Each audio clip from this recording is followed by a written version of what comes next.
Adalah dimaklumkan bahawa Seri Paduka Baginda Yang Tuan Agong telah pun memberi perkenannya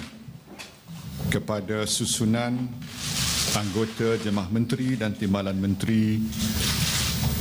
seperti berikut berkuat kuasa pada 29 Julai ini.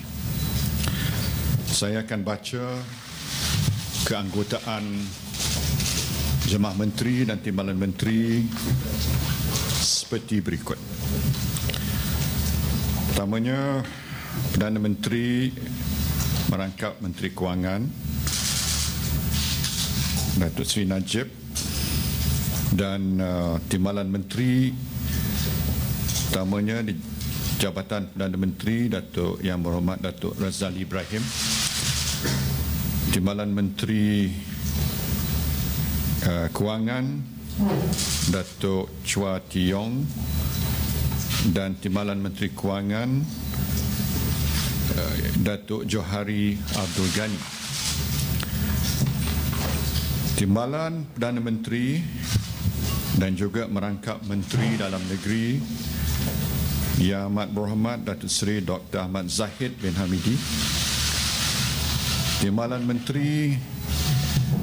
Datuk Nur Jazlan dan Tuan Masir Anak Kujat, Menteri Kebangkutan Datuk Seri Liao Tiong Lai, Timbalan Menteri Datuk Aziz Kaprawi, Menteri Kesihatan Datuk Seri Dr. S. Subramaniam, Timbalan Menteri Datuk Seri Dr. Hilmi Yahya,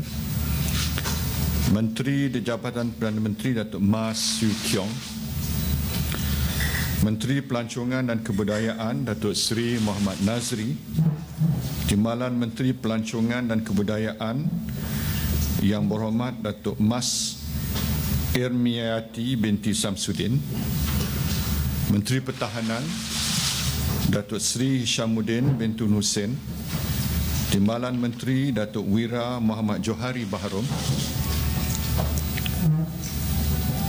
Menteri Perdagangan Antarabangsa dan Industri Datuk Seri Mustafa bin Muhammad, Timbalan Menteri Datuk Haji Mat Mazlan dan Senator Datuk Lee Chi Leong, Menteri Tenaga, Teknologi Hijau dan Air Datuk Seri Panglima Dr. Maximus Ongkili, Timbalan Menteri Datuk Seri Dr. James Dawus, Menteri Perusahaan Peladangan dan Komoditi Datuk Amar Douglas Ugah Embas, Timbalan Menteri Datuk Nuria Kasnon, Menteri Pertanian dan Industri Asas Tani Datuk Seri Ahmad Sabri Cik, Timbalan Menteri Datuk Seri Tajuddin Abdul Rahman, Menteri Kemajuan Luar Bandar dan Wilayah Datuk Seri Ismail Sabri Yaakob, Timbalan Menteri Datuk Alexander Natalinggi dan Datuk Ahmad Jazlan bin Yaakob,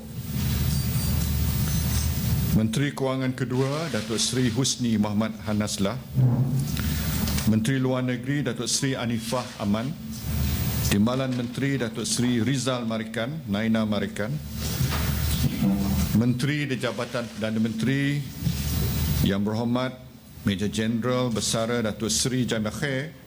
Timbalan Menteri Yang Berhormat Senator Datuk Dr. Ashraf Wajdi,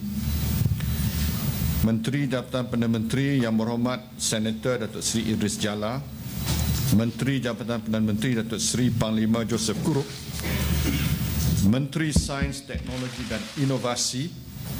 Datuk Wilfred Madius Tangau, Timbalan Menteri Sains, Teknologi dan Inovasi Yang Berhormat Datuk Dr. Abu Bakar, Menteri Pembangunan Wanita, Keluarga dan Masyarakat Datuk Seri Hajah Rohani, Timbalan Menteri Datuk Azizah Mat Dom dan Senator Datin Paduka Chiu Mei Fan, Menteri Jabatan Perdana Menteri Datuk Joseph Intulu Anak Belaun, Menteri Kerja Raya Datuk Seri Haji Fadilah, Timbalan Menteri Datuk Rosnah, Menteri Sumber Manusia Datuk Seri Richard Riot, Timbalan Menteri Datuk Ismail Muttalib, Menteri Wilayah Datuk Seri Tengku Adnan, Timbalan Menteri Senator Datuk Dr. Loga, Menteri Pengajian Tinggi Datuk Seri Idris Yusof, Timbalan Menteri Datuk Yap alias Mary Yap, Menteri Jabatan Perdana Menteri Datuk Seri Syahidan Kasim, Menteri Jabatan Perdana Menteri Senator Paul Loh Seng Kuan, Menteri Belia dan Sukan Yang Berhormat Khairi Jamaluddin, Timbalan Menteri Datuk Saravanan, Menteri Kesejahteraan Bandar, Perumahan dan Kerajaan Tempatan Datuk Rahman Dahlan, Timbalan Menteri Datuk Halimah, Menteri Jabatan Perdana Menteri Puan Hajah Nancy, Menteri Jabatan Perdana Menteri Datuk Seri Wahid Omar, Menteri di Jabatan Perdana Menteri Datuk Wee Ka Siong, Menteri Perdagangan Dalam Negeri, Koperasi dan Kepenggunaan Yang Berhormat Datuk Hamzah Zainuddin, Timbalan Menteri Senator Datuk Paduka Ahmad Bashar, Menteri Sumber Asli dan Alam Sekitar Datuk Dr. Wan Junaidi bin Tuanku Jaafar, Timbalan Menteri Datuk Haji Hamim, Menteri Pendidikan Datuk Seri Mahathir Khalid, Timbalan Menteri Tuan P. Kamalanathan dan Senator Tuan Chong Sin Yun Woon, Menteri Komunikasi dan Multimedia Yang Berhormat Senator Datuk Seri Panglima Dr. Muhammad Saleh bin Tun Said Keruak, Timbalan Menteri Datuk Jailani, Menteri Jabatan Perdana Menteri Datuk Seri Azalina Datuk Osman, Menteri Perdagangan Antarabangsa dan Industri Kedua Datuk Seri Ong Kachuan.